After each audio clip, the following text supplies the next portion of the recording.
Había estado preparando a los discípulos, ya les había estado hablando acerca de que Él tenía que ir a Jerusalén, de que iba a ser entregado a los pecadores y lo iban a sentenciar a muerte. Les había estado advirtiendo que se iba a ir, pero que después iba a volver. Y antes de irse, el Señor quiso sentarse a la mesa con sus discípulos a celebrar lo que nosotros conocemos como la última cena. Fue la última cena del Señor aquí en la tierra. Fue la última vez que se sentó con ellos a participar del pan y de la copa, celebrando precisamente la Pascua. El evangelista Juan nos dice en Juan 13:1 que antes de la fiesta de la Pascua Jesús sabía que su hora había llegado para pasar de este mundo y volver al Padre. A los suyos que estaban en el mundo los había amado siempre y los amó hasta el fin. El Señor estaba por irse ya. Y la palabra de Dios nos dice que a los que eran suyos de este mundo, de los que había escogido para ser suyos en este mundo, los había amado siempre y los amó hasta el fin. Saben que el Señor nos ha escogido a nosotros, a los que somos creyentes, nos ha escogido del mundo, del medio del mundo. Y nos ha dejado en el mundo porque tenemos una misión que llevar a cabo, que es dar a conocer su glorioso nombre en todos los confines de la tierra. Pero el Señor nos amó de la misma manera como a ellos los amó. Y el Señor también nos amará a nosotros hasta el fin. Ya sea que tengamos que llegar a nuestra muerte, o ya sea que Él venga por nosotros, Él nos va a amar a nosotros como a ellos hasta el fin. Y luego, si fuera posible más, amarnos más, pensar en que Él nos puede amar más, tenemos que detenernos y pensar que una vez que Él venga por nosotros o nosotros vayamos a Él, que estaremos con Él por toda la eternidad y entonces su amor lo vamos a estar recibiendo para siempre. El sacrificio de Jesús, ahora podemos anticiparnos a ese día en el cual el Señor nos recibirá en el cielo. Y así como Él quiso estar con sus discípulos en esos últimos días de su vida terrenal, así Él va a querer estar con nosotros, pero no solamente por los últimos días, sino por toda la eternidad. El evangelista Lucas nos sigue relatando lo que sucedió ese jueves en Lucas 22, versículos 7 al 20, donde dice: luego el día de los panes sin levadura. Llegó el día de los panes sin levadura, cuando es necesario sacrificar al Cordero de la Pascua. Jesús envió a Pedro y a Juan con estas instrucciones: vayan a preparar todo para que comamos la Pascua. Ellos preguntaron: ¿dónde quieres que hagamos los preparativos? Jesús les dijo: al entrar en la ciudad verán ustedes a un hombre que lleva un cántaro de agua. Síganlo hasta la casa donde entre y díganle al dueño de la casa: el maestro pregunta, ¿dónde está el aposento en donde comerá la Pascua con sus discípulos? Entonces él les mostrará un gran aposento alto, ya dispuesto. Hagan ahí los preparativos. Los discípulos partieron y encontraron todo tal y como Jesús se lo había dicho y prepararon la Pascua. Noten aquí, los discípulos obedecieron al Señor, fueron a hacer lo que les dijo que hicieran y encontraron todo tal y como Jesús se los había dicho. ¿Saben que tenemos que tener nosotros también como ellos confianza en que cuando nosotros nos damos a la tarea de hacer las cosas que Él nos pide, si Él nos ha dicho que Él va a estar con nosotros hasta el fin del mundo, Él va a estar con nosotros hasta el fin del mundo? Si Él nos ha dicho que Él nos va a dar la fortaleza para poder hacer lo que Él nos está mandando a hacer, tenemos que contar con que Él nos va a dar la fortaleza para hacer lo que Él nos está mandando a hacer. Si Él nos dice que vamos a encontrar quizás dificultades y vamos a tener que pasar por pruebas y vamos a tener que de alguna manera confiar en Él para que Él nos ayude en esos momentos, tenemos que confiar en que eso va a suceder, pero tenemos que confiar en que si todo lo que Él nos ha dicho hasta ahorita se ha cumplido, también lo que falta por hacer se va a cumplir. Y si Él nos dijo que iba al cielo a preparar un lugar para nosotros, para que donde Él esté, nosotros también estemos un día, debemos de confiar en que esto va a ser así. Entonces ellos van. Encontraron todo tal y como Jesús se los había dicho que lo iban a encontrar y prepararon la Pascua. Sigue Lucas diciendo en el versículo 14 de Lucas 22. Cuando llegó la hora, Jesús se sentó a la mesa y los apóstoles se sentaron con él. Entonces les dijo: ¿cómo he deseado comer con ustedes esta Pascua antes de que padezca? Noten lo que el Señor Jesucristo les dijo a sus discípulos: ¿cómo he deseado comer con ustedes esta Pascua antes de que padezca? De nuevo, era la fiesta más importante del calendario judío, la fiesta de la Pascua. Cuando recordaban la historia de Israel, cuando estando en Egipto, el Señor les prometió que los iba a liberar, que los iba a sacar de debajo del yugo de los egipcios, y manda la plaga del primogénito sobre todo Egipto.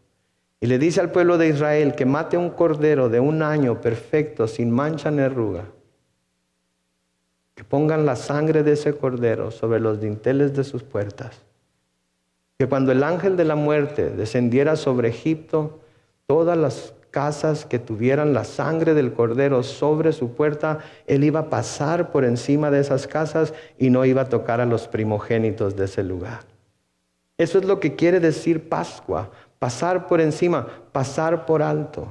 Y eso es lo que hace el Señor Jesucristo con nosotros. Eso es lo que hace Dios con nosotros cuando nosotros también somos lavados con la sangre del cordero.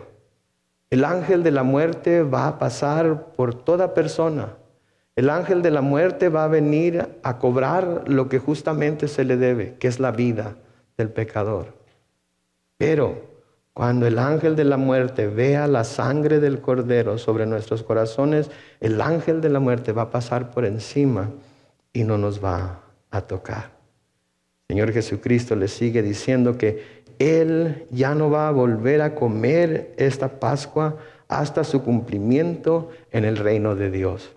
Que quiere decir que ya no iba a volver a disfrutar de ella en compañía de ellos, sino hasta que el reino de Dios viniera físicamente a la tierra, y durante su estadía, nosotros con Él vamos a celebrar la cena de las bodas del Cordero, en donde el Señor va a partir de nuevo el pan, pero no ahora de su cuerpo, sino el pan celestial, y va a compartirlo con nosotros, y va a compartir también el vino, pero no ahora su sangre, sino el vino del Espíritu, que va a llenar nuestras copas una vez y por todas. Vamos a poder así celebrarlo con Él. Saben que el Señor sigue deseando estos tiempos de comunión íntima con sus hijos. Y Él está aquí hoy. Él está en este lugar hoy. Porque Él quiere cenar, Él quiere sentarse a la mesa juntamente con nosotros.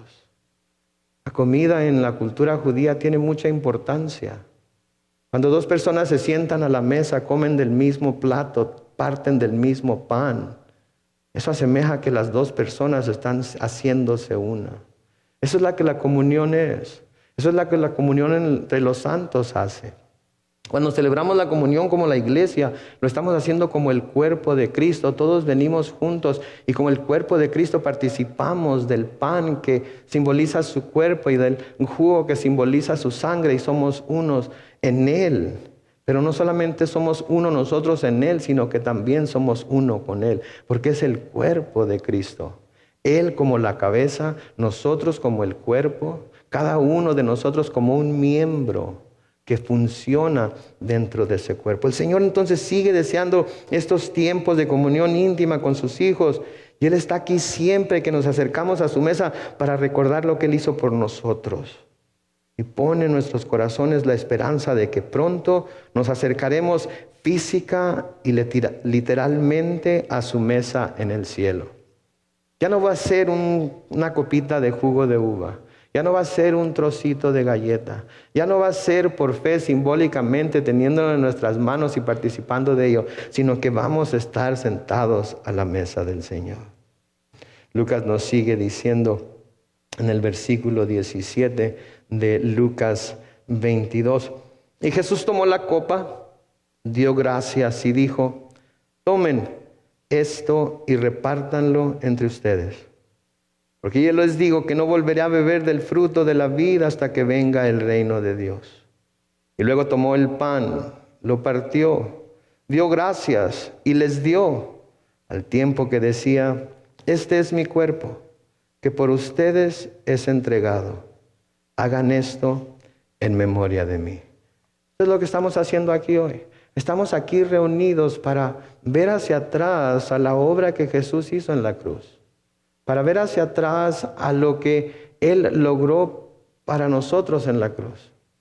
Para imaginarnos qué hubiera sido de nosotros si Él no hubiera hecho lo que hizo. Para pensar, reflexionar en qué sería de nosotros si Jesús no hubiera venido a la tierra y hubiera muerto en esa cruz. Después de haber sido azotado, después de que se burlaron de Él, después de que casi lo desnudaron, después de que le pusieron una corona de espinas, después de que le dieron de golpes en la cabeza con una vara, después de que le dieron de latigazos en la espalda y en su torso. ¿Qué hubiera sucedido si Él no pasa por todo eso? Ninguno de nosotros tuviéramos la esperanza que tenemos. Estaríamos perdidos en nuestros pecados y transgresiones. Tendríamos que pagar nuestra propia deuda. Y créanme, no hay forma en la que lo podamos hacer. De igual manera, nos dice en el versículo 20 de Lucas 22, después de haber cenado, tomó la copa y les dijo: esta copa es el nuevo pacto en mi sangre, que por ustedes va a ser derramada. Esta copa es el nuevo pacto, es el nuevo contrato que hay entre Dios y la humanidad. Un contrato sellado por Él, firmado por Él con la sangre de su Hijo Jesucristo. Un contrato que nosotros no tenemos que hacer nada para cumplir, excepto recibir por fe el sacrificio de su Hijo amado. Excepto por fe decir: sí, Señor, yo reconozco que soy pecador. Yo reconozco que mis pecados me separan de ti. Yo reconozco que merezco la muerte, que yo merezco lo que tú sufriste en esa cruz. Pero también creo en mi corazón que lo que tú hiciste en esa cruz por mí me libra del pecado. Eso que tú hiciste en la cruz por mí me da la esperanza de la vida eterna. De nuevo, Juan, dándonos más acerca de lo que sucedió ese jueves, nos dice en Juan 13, versículos 3 al 15. Jesús, que sabía que el Padre había puesto en sus manos todas las cosas y que había salido de Dios y que a Dios volvía, se levantó de la cena, se quitó su manto y tomando una toalla se la sujetó a la cintura. Luego puso agua en un recipiente y comenzó a lavar los pies de los discípulos, para luego secárselos con la toalla que llevaba en la cintura. Cuando llegó a Simón Pedro, éste le dijo: Señor, ¿tú me lavas los pies? Respondió Jesús y le dijo: lo que yo hago no lo entiendes ahora, pero lo entenderás después. Pedro le dijo: jamás me lavarás los pies. Y Jesús le respondió: si no te lavo, no tendrás parte conmigo. ¿Saben qué? Yo creo que todos nosotros debemos de darnos cuenta de que si el Señor Jesús no nos lava, no podemos ser limpios. Si el Señor Jesús no nos lava, no podemos tener parte con Él. Tenemos que ser lavados por Él. Porque saben que este también es un tiempo para acercarnos al Señor, para que Él nos lave con el agua de la palabra y quite de nosotros las cosas de este mundo que nos han venido a ensuciar, que nos han venido a contaminar. Y aunque somos limpios por nuestra fe en Él, necesitamos ser constantemente lavados para siempre ser aceptables a Él. Este tiempo es un tiempo de reflexión y de confesión delante de Él para que seamos limpios. ¿Saben que el Señor está dispuesto a derramar su Espíritu, a llenar de su Espíritu a las copas que Él encuentra limpias de pecado, limpias de la contaminación del mundo, limpias es la maldad. Y la verdad de las cosas es que nosotros podemos limpiar nuestra copa instantáneamente si confesamos a Él nuestros pecados. Como cristianos pecamos de pensamiento, pecamos de palabra, pecamos en obras. Y necesitamos ser constantemente lavados. Y cuando somos lavados, nuestra copa está limpia y el Señor entonces puede llenar esa copa de su Espíritu. Y necesitamos estar constantemente siendo lavados por Él. Yo le doy gloria a Dios por lo que Juan escribe en Primera de Juan, en el capítulo 1 y el versículo 9, en donde Juan escribe que si confesamos nuestros pecados, Él es fiel y justo para perdonar nuestros pecados y limpiarnos de toda maldad. ¿Saben que si hay pecados en nuestro corazón hoy? Esta es una de las razones por las que nos reunimos para participar de la mesa del Señor. Para ir delante de Él, postrarnos a sus pies y decir: Señor, lávame, límpiame, perdóname. Señor, una vez más, estoy necesitado de que me toques. Una vez más, estoy necesitado de que me laves los pies como en aquel día, Señor, como en aquel primer Jueves Santo lo hiciste con tus discípulos. Nos sigue diciendo Juan en el versículo 9, que Simón Pedro le dijo: entonces, Señor, lávame, no solamente los pies, sino también las manos y la cabeza.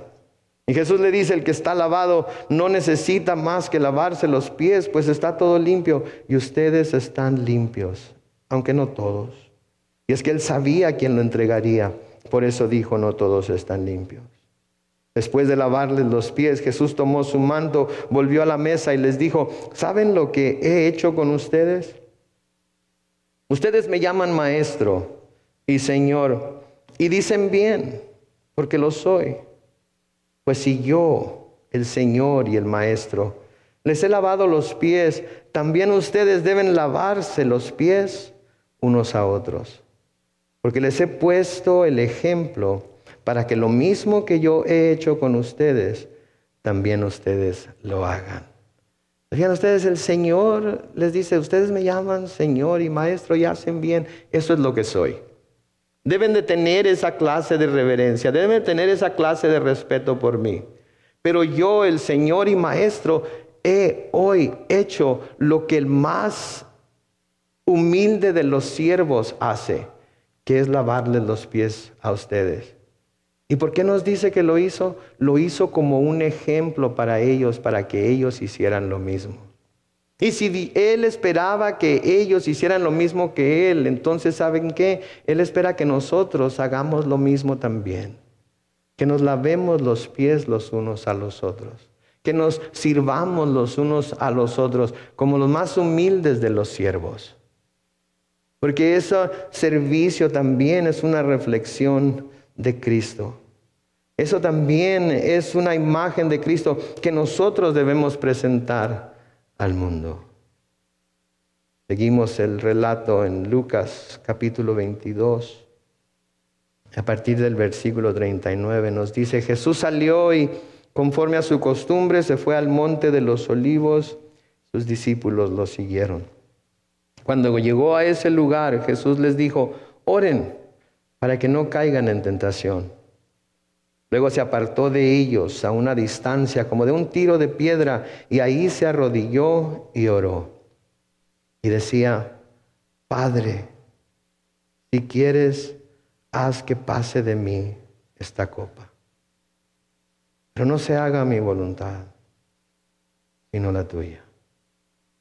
Y le apareció entonces un ángel del cielo para fortalecerlo.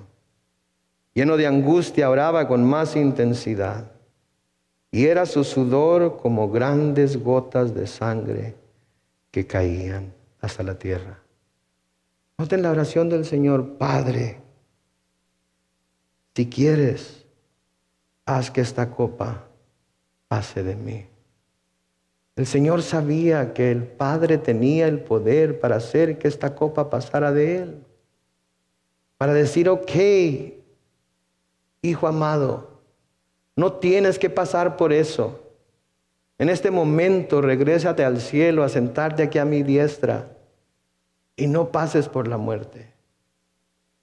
Pero luego el Señor Jesucristo dijo algo que yo creo que es un muy grande y buen ejemplo para nosotros en nuestra oración, cuando Él dice, pero no se haga mi voluntad, sino la tuya.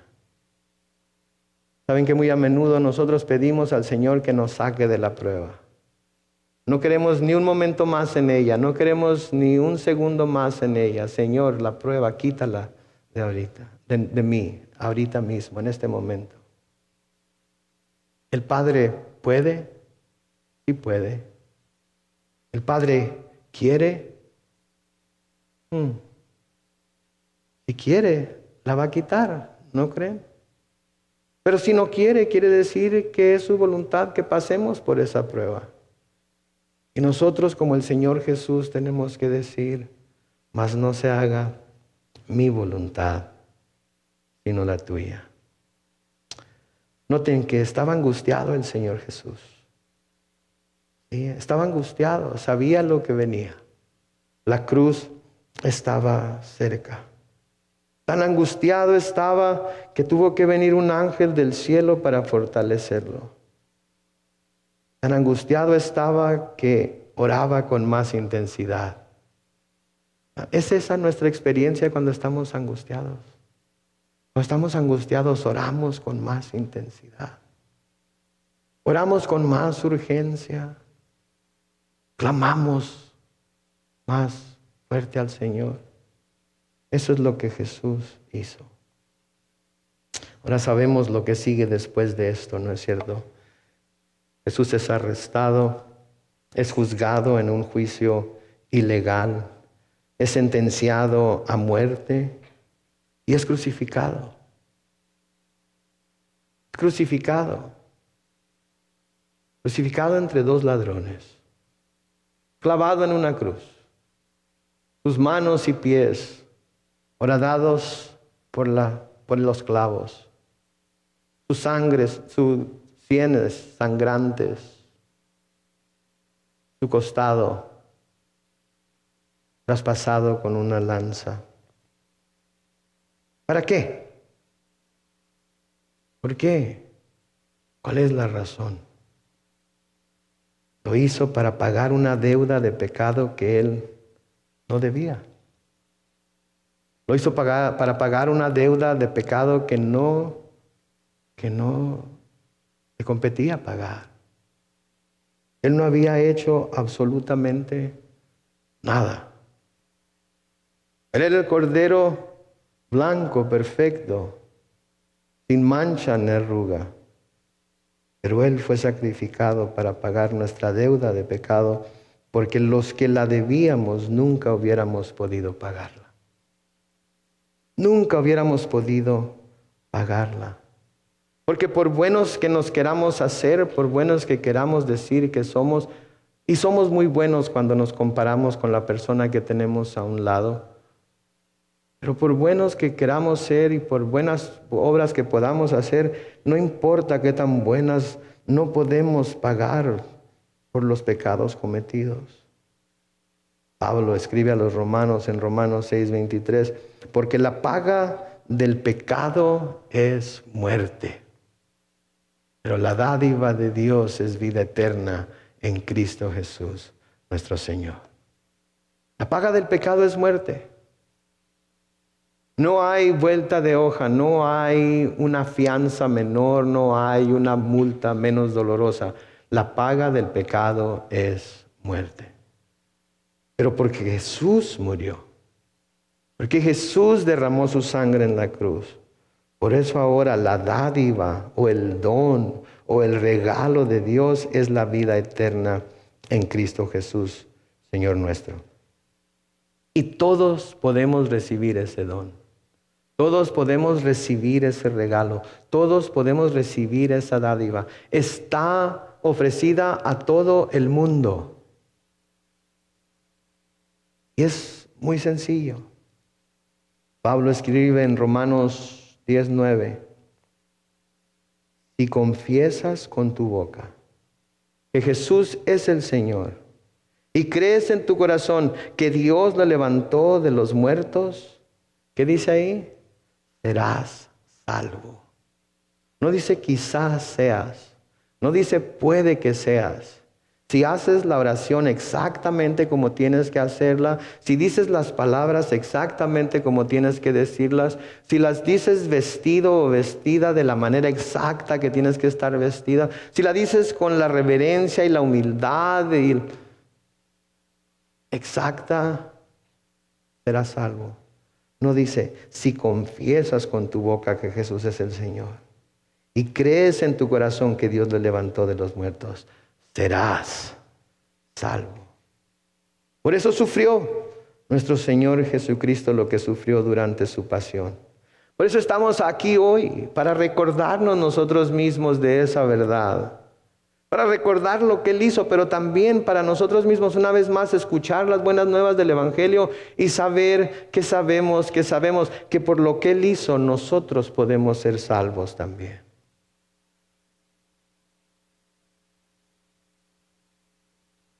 Pudiéramos tratar de ofrecer nuestra propia vida. Pudiéramos tratar de ofrecer muchas buenas obras. Pudiéramos tratar de ofrecer algo que nosotros consideramos de mucho valor para nosotros. Pero nunca serían suficientes. Se necesita la sangre de Cristo. Porque la salvación es dada por medio de gracia. Y la gracia es el favor inmerecido de Dios. Ninguno de nosotros merecemos el perdón de Dios. Pero Él por gracia nos ofrece su perdón.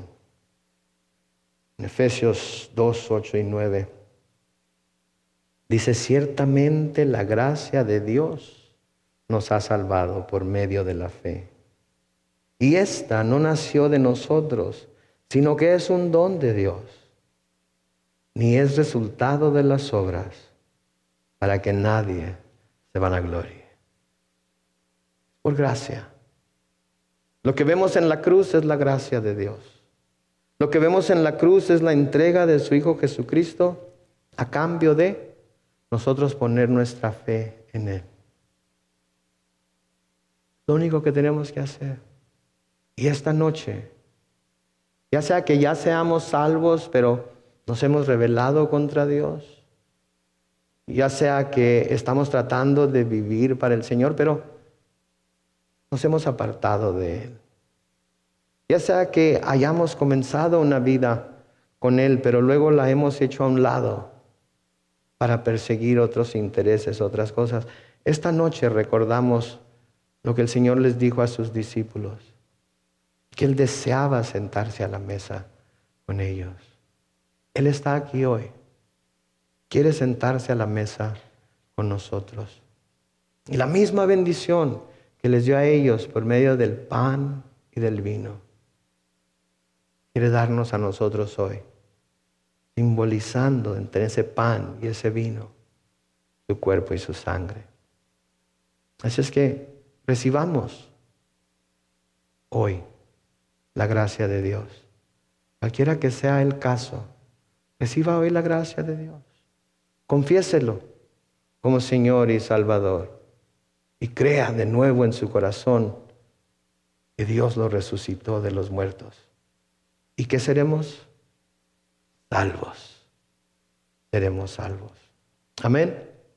Oremos. Padre Celestial, te damos gracias por tu amor y tu misericordia. Te damos gracias, Señor, por esa sangre preciosa que derramaste para limpiar nuestros pecados. Te damos gracias, Señor, porque tú eres nuestro Mesías, nuestro Salvador. Tú, Señor, por tu obra, oh Dios, tú nos has salvado. Y hoy te alabamos y te glorificamos por esa obra, Señor. Te pido, Señor, en esta tarde que si hubiera alguien entre nosotros que todavía no ha hecho esa profesión de fe, que esta tarde lo haga, Señor. Que esta tarde te confiese como el Señor y que crea en su corazón que moriste por él o ella y, Señor, que tú puedes y eres el único que puede salvarlo. Y si hay alguien entre nosotros que todavía no ha confesado al Señor, es muy fácil. Lo único que tiene que hacer es decir: Señor Jesús, yo vengo esta noche a ti, pedirte perdón por mis pecados, a confesarte como mi Señor y Salvador. Y te pido que me des la fe para creer que Dios te resucitó de entre los muertos y de que por mi fe en ti yo puedo ser salvo. Recíbeme, Señor, en tu familia. Recíbeme, Señor, como parte de tu cuerpo. Y prepárame, Señor, para tu venida. En el nombre de Cristo Jesús. Amén.